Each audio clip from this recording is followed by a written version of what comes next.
সামনেই রামনবমী, তার আগে এখন চৈত্র নবরাত্রি চলছে। এরই মধ্যে ভোটের ময়দানে আমিষ বনাম নিরামিষ বিতর্ক তুলে দেশবাসীর খাদ্যাভাসেও মেরুকরণের চেষ্টা করলেন প্রধানমন্ত্রী নরেন্দ্র মোদী।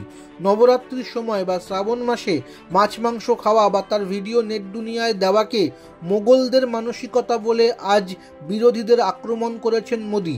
নাম না করে রাহুল গান্ধী, লালু প্রসাদ, তেজস্বী যাদবের নিশানা করেছেন। কারণ গত বছর রাহুল গান্ধী লালু প্রসাদের সঙ্গে পাঁঠার মাংস রান্না করার ভিডিও শেয়ার করেছিলেন। কিছুদিন আগে তেজস্বী ভোটের প্রচারে গিয়ে মাছ খাওয়ার ভিডিও শেয়ার করেছেন। প্রশ্ন উঠেছে, নবরাত্রির শ্রাবণ মাসে দেশের একাংশের হিন্দুরা নিরামিষ খান বলে তাদের রুচি পছন্দ মেনে বাকি অংশের মানুষকেও নিরামিষ খেতে হবে বা লুকিয়ে মাছ মাংস খেতে হবে? ফেসবুক, টুইটারে প্রশ্ন উঠেছে, এরপরে কি দুর্গাপুজোর সময়ও মাংস খেয়ে ছবি দিলে সেটাও মোগল মানসিকতা বলে নিন্দিত হবে?